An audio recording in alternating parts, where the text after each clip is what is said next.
What's going on, everybody? This is Professor Crypto Banana. And while has the crypto market's been interesting this year of 2021, right? I'm going to be going over all the important lessons and observations I picked up along the way. I think it's going to be beneficial for everybody from veterans to newbies. And I think this is going to be my most important video up to date. It's going to have the highest value, but it's going to be just bullet points. So if you can stand that, I think this may be worth your time. But before we get started, I got to let you know, hey, I'm not a financial advisor. This is not financial advice. Keep in mind that this is just for entertainment and educational purposes only. I'm not a crypto expert, so I'm sharing my journey as I go along. Keep in mind that crypto is risky, so please always do your own research. So today, we're going to be using this to do the video. So I'm going to be doing rapid fire bullet points, just listing out, dropping down this knowledge. Let me know if you agree with this or not. But first lesson I learned: pay off the credit card debt first and then get into crypto. Don't do it the other way around. There's a lot of risks involved. A lot of times you can think like, oh yeah, the crypto market's going to pump. I'm getting impatient. I got to do that. And then what happens is it stalls out. It trades sideways. It even goes down a little bit and you're still stuck with the credit card. Maybe a hack happens, knock on wood that it doesn't happen, but you can still lose your crypto funds and then you're still stuck with the credit card debt. That sucks. So I learned, no credit card debt, sleep good at night. And then everything I have in the crypto side is just a bonus. I'm like, hey, these are just assets. These are positive. If I ever need to sell it, then I can, and I'm still in the plus. I'm also going to be thinking about taking more of a balanced portfolio. Have it be more heavily weighted in things that are less risky, less rewarding. So you could probably think of it as perhaps like Bitcoin, Ethereum. Is it going to pump up that much? No, but then also it's not going to drop down as much. However, you wouldn't want to, I necessarily wouldn't want to go into like 100% Degen plays, like super high risk, high reward type of deal, 100% because that is the easiest way to get wrecked, because then you're trying to, oh man, well my buddy over there, he did 10x. Well, maybe he's not telling you that he only put 10% of his whole portfolio into that play and he could risk it because Luna went up already incredible amounts, so this is just house money that he's playing with. I don't know, but that's why I'm going to try to stick to more of a balanced portfolio so then I can ride it out for the long term more as opposed to just a shorter time frame. But let's keep this going. I want to be less emotionally attached to my bags, so don't marry your bags. I want to find like good projects. I want to read the charts, and then eventually if something changes where the coin's not behaving the way that I want it to, is not happening the way that I was predicting, consider actually swapping my funds out. I want to be most effective with how I do it, but this is my personal strategy. Some people are just buy and hold forever, others aren't. So, but this is just one thing where there are plenty of tokens where I looked and I said, okay, this is great, I like it, I think it can go up, but it's not doing the way how I thought it was. Charts are telling me a different story. Maybe I'm missing out on something, so I gotta keep that in mind. Bonus: other times I need to look more into tokenomics. If there's a huge supply flood, I was looking at decentralized exchange tokens, and if there's a supply flood that keeps on dumping on the market just ton, the price isn't really going to be able to go up, and maybe people are farming it, so they're getting it for free or offsetting the loss. However, if there's a huge supply, then price doesn't go anywhere. In fact, it may go down. So actually being able to read the tokenomics, okay, are whales holding it? Is there a lot of supply dumping? That could be very important. Didn't list that out, but I just did. So haha, bonus. I also want to be more dedicated with my time. It's very easy to get lost in the Twitter space and be like, oh, okay, scroll. That's scroll life, but it's not. After an hour or two, you get a little bit of a better concept as to the sentiment of people are feeling, but it doesn't necessarily help you learn more about crypto necessarily. But if you have like a focus, say, I will learn about Ohm forks today. I want to learn everything that I can in this hour time span. Maybe I'll revisit it tomorrow. I'll watch some YouTube videos about it. Boom. You get that covered, and then you move on to the next topic. It's almost the same as if you're in school, university, and you're picking up all that great knowledge, and you're just building up a great foundation, as opposed to, let's say, being on social media where you can like scroll through Facebook, right? And then after 2 hours, you're like, what the heck did I even do? So that's what I want to do, is be more focused and have more intent with my time. I want to practice and research more about good security habits, right? Because crypto, it's a new thing. There's a lot of scammers out there, a lot of hacks, and having good, I'd say, habits is really important. For example, they say have a different internet browser that's specific for crypto. Perhaps even have a different computer that's only for crypto, because it could be very misleading where a pop-up comes. There's just so much that comes into it. Having a hardware wallet, maybe even multiple hardware wallets, and then it's not all in one place. Like there's so much that goes into it, and it's probably definitely worth the time, especially the higher up you go. Or start a habit. The earlier start, the better. And another thing, talking about hacks and exploits, man, that is a risk. They are everywhere. It's on the news all the time, crypto news, right? So I don't want to put all my eggs in one basket, because that would really suck. That would really suck. I see other people that have done it and they say don't do that. So, and that's true. I wouldn't necessarily want, I'm no longer, well, if I did, I'm not going to consider putting all my funds into just one project. That's it. Because if there's a hack, something happens, out of luck, and that would really suck. But if I have it split off across, I do, okay, one in this blockchain, another project over here, I got a little bit into this farm, etc. It mitigates my risk. So if I have, let's say I have $100 in 10 different projects and one tanks, well, it's like, okay, it's only a 10% loss. And that is much more better than, let's say, having it all in one project that got hacked and then you got a luck. You know what I'm saying? So I'm sure you get what I'm saying here. Oh man, this one's a big one.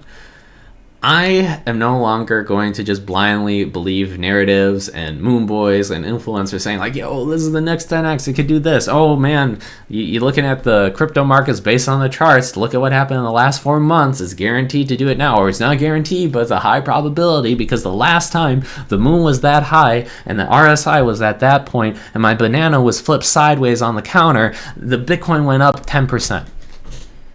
It hasn't happened, proved a lot of people wrong, and when too much of the consensus thinks one way, I think it does the other. You just never know what's going to happen. I got to plan out all the scenarios. I want to have a game plan when, let's say, it goes to the moon and there is that blow off top. Am I mentally prepared on what my strategy is going to be, and will I follow through on it? What if the opposite happens? What if there's a black swan event and, I don't know, power goes out for 2 weeks, and then people are like, oh my gosh, the power went out, we all relied on it, everything is now, like stores close, you're ready. Well, I'm not going to go into, like things that happen at stores and supplies and all that good stuff, but you can only imagine what, the chaos that would happen. So do I have a game plan for that? So these are all things I need to keep in mind. But then obviously with the moonbois and the narratives, they want to make the videos, they want the views, right? Maybe they're getting paid as well. So I'm not going to necessarily blindly do that. I may use it for a little bit of information, but I'm going to do my own research and really think about it and see what works for me. So yeah, that's how I'm going with that. I'm also going to be patient. Earlier, I'll admit, I had the mindset of like, man, well, the bull run's going to happen, therefore altcoins are really going to go, explode. So therefore I want to be as much positioned into that, ready for that. And it didn't happen. In fact, it was almost like an addiction where it's like, ooh, it's going up. And that's all I knew. And then it started to come down, averaging down. I'm like, arr, and then, CERN. Then you try to trade in order to make up the funds back of what you lost, but then you lose even more because it was more risky bets, and you end up getting like super wrecked. So I've learned, no, I'm changing my mindset.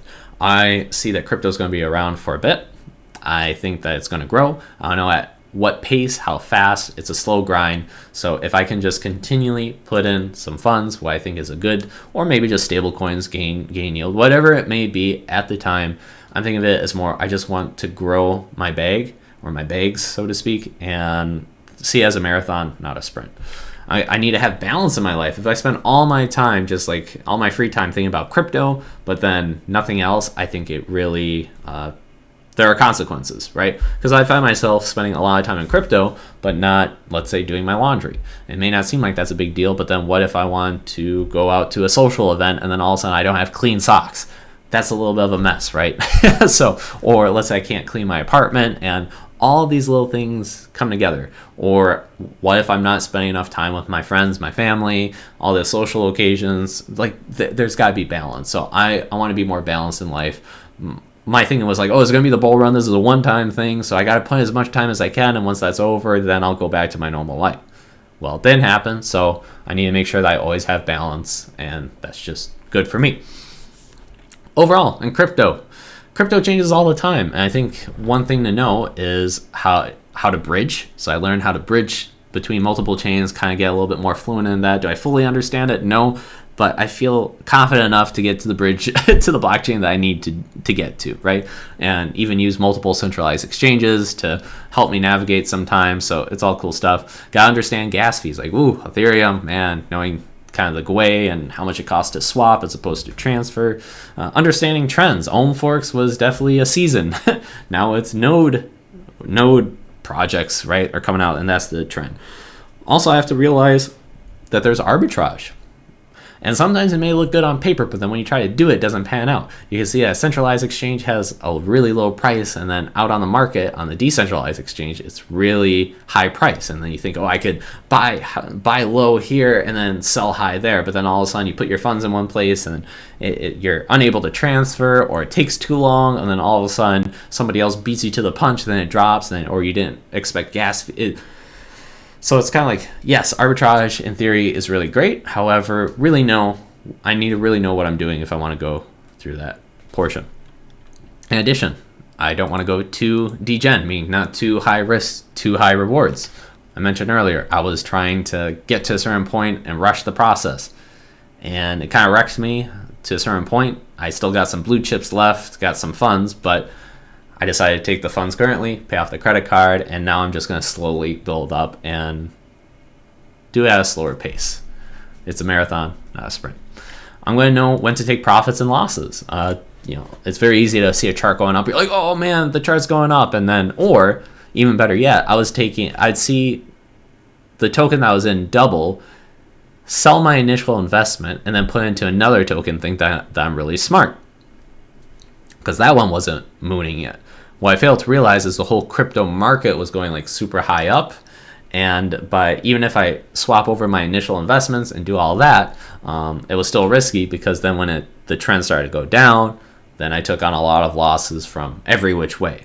So if I knew when to take profits and say, yes, I'm content, I don't want to be too greedy, I'd always be good. And just mentally having points where I say, okay, this is good, this is my game plan, this is where I'm taking out, or whether it's profits or losses.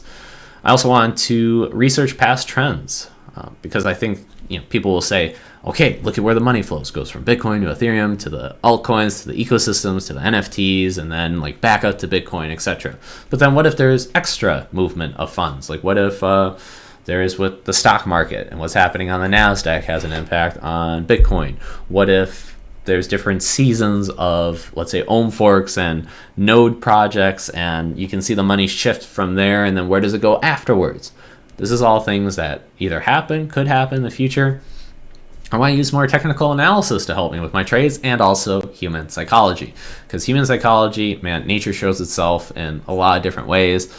One of my Twitter posts, I talk about the piranhas.